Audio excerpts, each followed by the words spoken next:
Oke, selamat sore buat kita semua di sore hari ini. Materi mata kuliah Pancasila yang akan saya ajarkan yaitu tentang saya share saja ya. Oke, Pancasila sebagai landasan etika.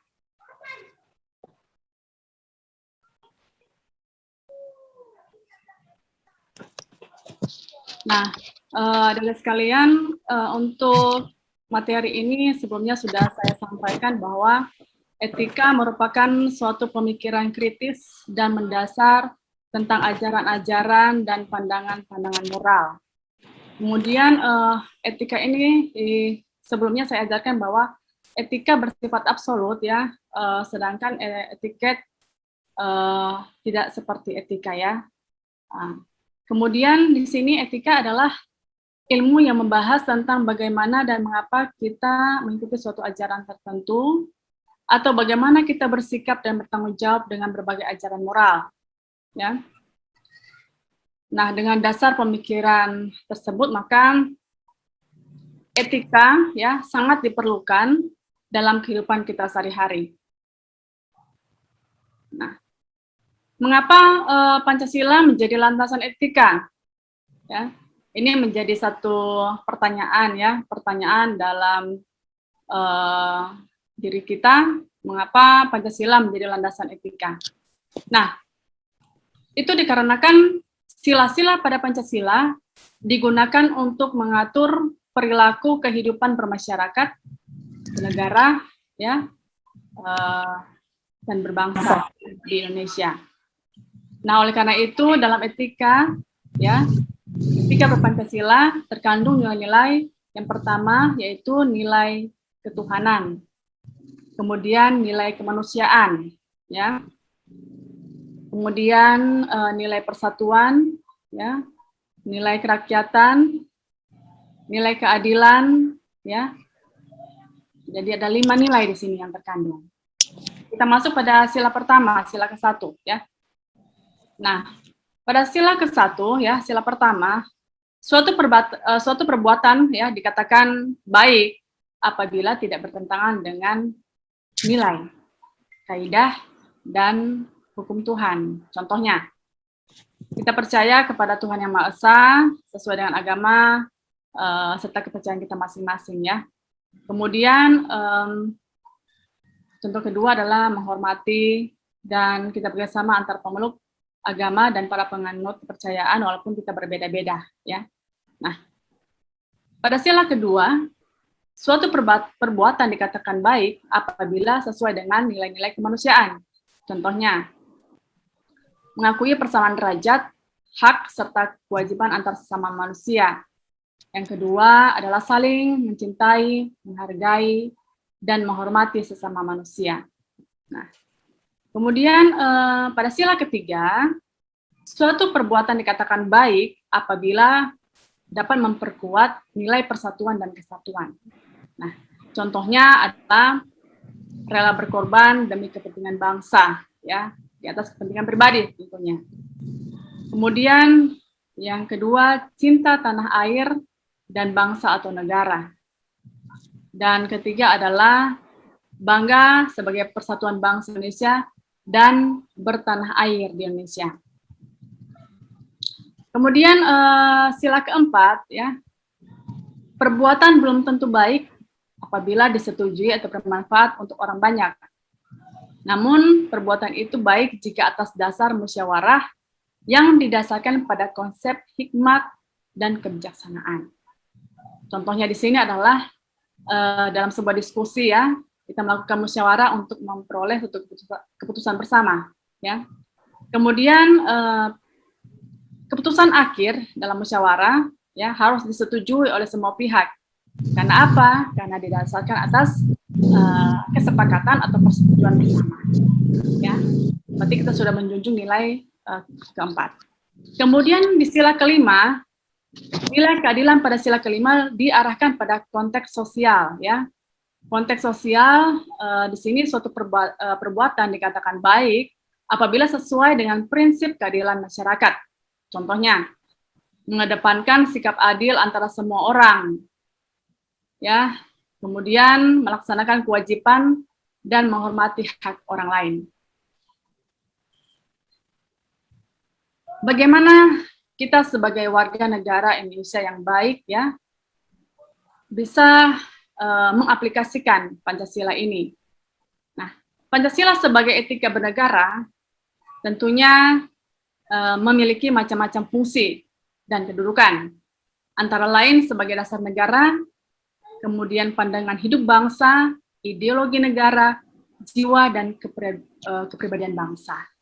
Nah, Pancasila secara normatif dapat dijadikan sebagai suatu acuan atau tindakan baik, dan secara filosofis dapat dijadikan perspektif kajian atas nilai dan norma yang berkembang dalam masyarakat.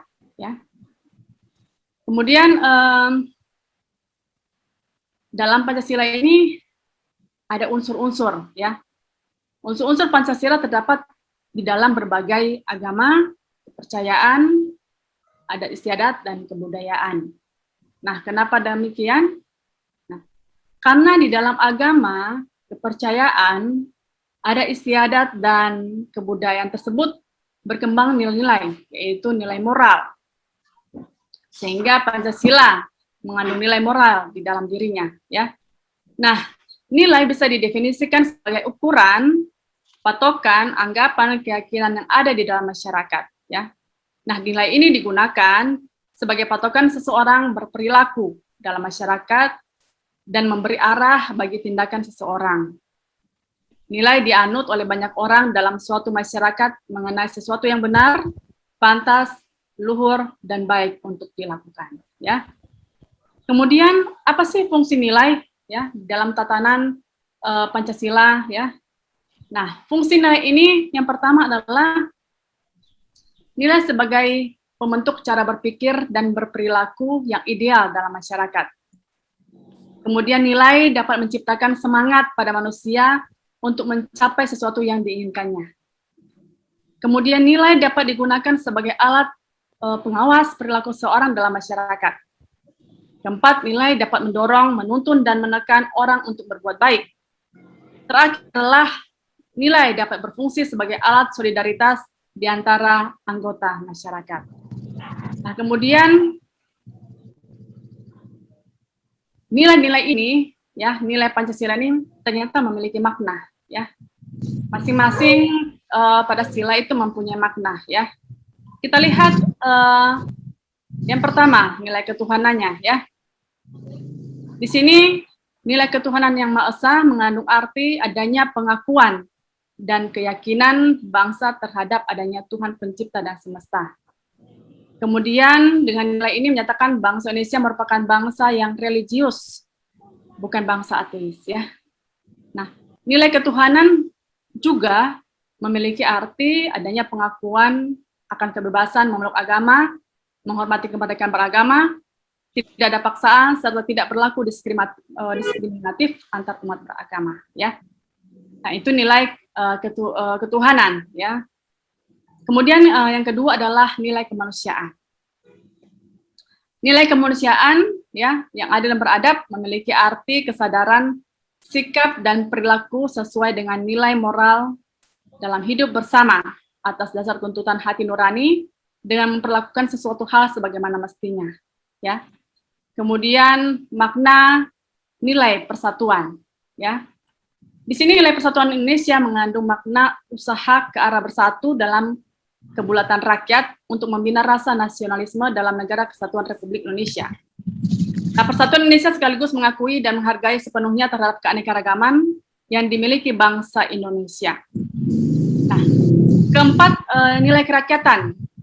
Nilai kerakyatan yang dipimpin oleh hikmat kebijaksanaan dalam permusyawaratan perwakilan. Di sini mengandung makna bahwa suatu pemerintahan dari rakyat oleh rakyat dan untuk rakyat dengan cara musyawarah, mufakat melalui lembaga-lembaga perwakilan.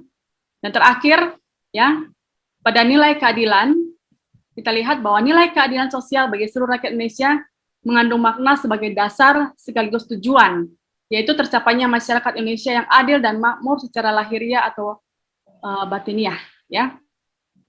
Nah, di sini nilai-nilai dasar itu sifatnya abstrak dan normatif, ya. Karena sifatnya abstrak dan normatif, ya, isinya belum dapat dioperasionalkan. Nah, agar dapat bersifat operasional dan eksplisit, maka perlu dijabarkan ke dalam nilai instrumentalnya, ya.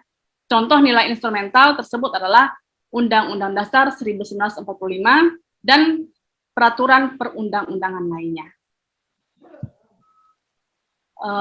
Terima kasih, materi kita untuk hari ini sampai di sini.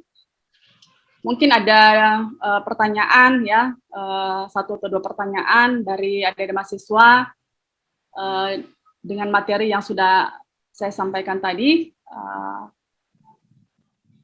Apakah ada pertanyaan?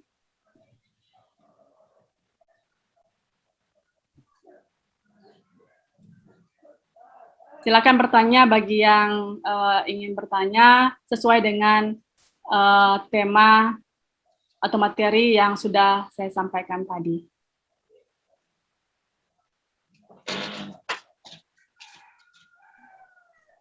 Oke, kalau tidak ada pertanyaan atau mungkin kurang yang ada yang bisa ditambahkan tadi, karena tidak ada, maka untuk materi hari ini kita akhiri. Atas perhatian dari adik-adik mahasiswa sekalian, saya sampaikan terima kasih. Kita bertemu pada pertemuan selanjutnya.